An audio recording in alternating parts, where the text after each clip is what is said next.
एक लीडर जिसने 35 साल से अपने देश को संभाल कर रखा।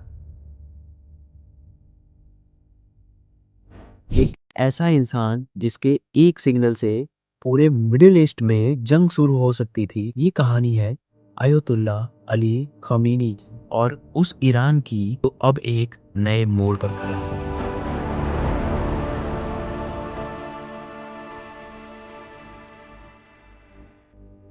खमीनी के मौत के बाद सिर्फ ईरान नहीं, पूरी दुनिया का पावर बैलेंस हिल चुका है। आइए इस वीडियो में जानते हैं आखिर कौन थे अयतुल्ला अली खमीनी और किस वजह से वो इतने फेमस थे, से बने वो ईरान के supreme leader.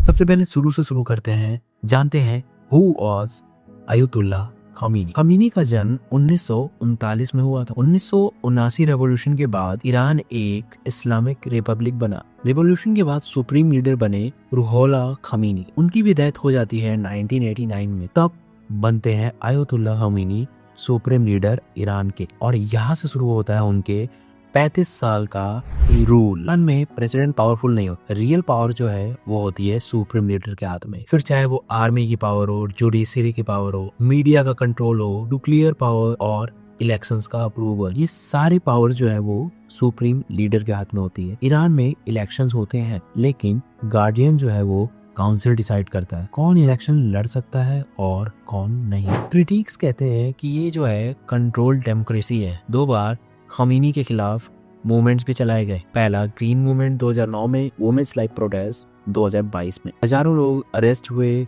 Internet shut down कर दिए। अब जानते हैं IRGC की पावर क्या है। IRGC का मतलब है इस्लामिक रिवॉल्यूशनरी गार्ड कॉर्प्स। ये सिर्फ मिलिट्री फोर्स नहीं है, ये ईरान का इकोनॉमिक एम्पायर कंट्रोल करती है। फिर चाहे वो ऑयल प्रोजेक्ट्स हो, कंस्ट्रक्शन का प्रोजेक्ट हो या फिर टेलीकॉम का काम हो, IRGC का इन्फ्लुएंस हर जगह है ईरान में। खमीनी ने इन्हें इतना पावरफुल बनाया कि आज भी उनका शेडो सिस्टम पर देखा जा सकता है। खमीनी का सबसे बड़ा कंट्रोवर्शियल स्टांस जो है वो है एंटी US और एंटी इजराइल। और ये ऐसा क्यों है? क्योंकि खमीनी जो है वो सपोर्ट करते थे हिजबुल्लाह ग्रुप को, रीजनल प्रॉक्सी नेटवर्क्स को, और इनके सीरिया और इराक के इन्फ्लुएंस की वजह से इजराइल और USA इनसे नफरत करते। 2015 में ईरान ने USA के साथ एक न्यूक्लियर डील साइन किया था। उस टाइम पर बराक ओबामा USA के प्रेसिडेंट थे, लेकिन बाद में जब डोनाल्ड ट्रंप ने डील से विड्रॉ कर लिया, सैंक्शंस वापस आ गए, तब ईरान और भी ज्यादा एग्रेसिव हो गया। अब सबसे बड़ा टर्निंग पॉइंट क्या रहा ईरान और USA के बीच? रिपोर्ट्स के मुताबिक अयतुल्ला खमीनी की डेथ US मिलिट्री के द्वारा टारगेट करके किया गया। अगर ये एक कंफर्म जियोपॉलिटिकल स्ट्राइक था तो ये मिडिल ईस्ट के लिए 21st सेंचुरी का सबसे बड़ा इवेंट हो सकता है। ईरान ने खमीनी के डेथ के बाद रिवेंज लेने का प्रॉमिस किया। US और इजराइल अभी हाई अलर्ट पर है। ग्लोबल ऑयल प्राइसेस अभी बहुत हाई पर जाने वाले हैं। स्टॉक मार्केट में भी काफी गिरावट दिखी है। ईरान का सिस्टम काफी यूनिक है। अयतुल्ला खमीनी के बाद अब नेक्स्ट सुप्रीम लीडर कौन बनेगा, ये सबसे बड़ा सवाल है। नेक्स्ट सुप्रीम लीडर जो है वो सेलेक्ट किया जाता है असेंबली ऑफ एक्सपर्ट्स के द्वारा। ये क्लर्क्स का एक ग्रुप होता है। अब देखा जाए तो पॉसिबल सिनेरियो क्या बैठता है, सुप्रीम लीडर अब कौन बन सकता है? इसमें 3 लोग काफी बैक कर रहे हैं। सबसे ज्यादा नाम जो चल रहा है वो है IRGC का लीडर का, कि उन्हें अब सुप्रीम लीडर बना दिया जाए। सेकंड जो है वो मिलिट्री इन्फ्लुएंस लीडरशिप होनी चाहिए, ऐसी मांग की जा रही है। और थर्ड सबसे वर्स्ट और रेयर केस में रिफॉर्मिस्ट शिफ्ट होता है तो उनमें से कोई एक सुप्रीम लीडर बन सकता है। लेकिन मेजॉरिटी ऑफ एनालिसिस कहते हैं सिस्टम कोलैप्स नहीं होगा, स्ट्रक्चर काफी स्ट्रॉन्ग।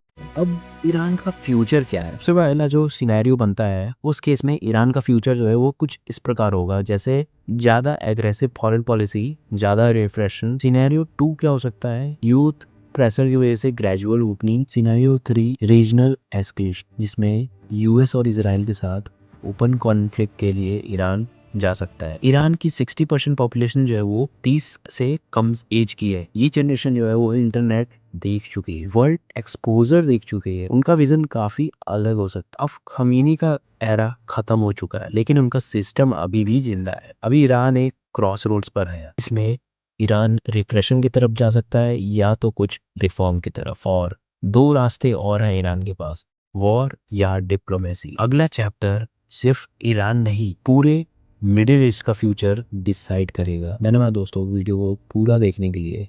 जिस जिसने भी वीडियो पूरा देखा है बहुत बहुत शुक्रिया उसका। और आप अगर ऐसे ही वीडियोस को देखना चाहते हैं तो हमारे चैनल को सब्सक्राइब कर सकते हैं। Thanks for watching and love you all.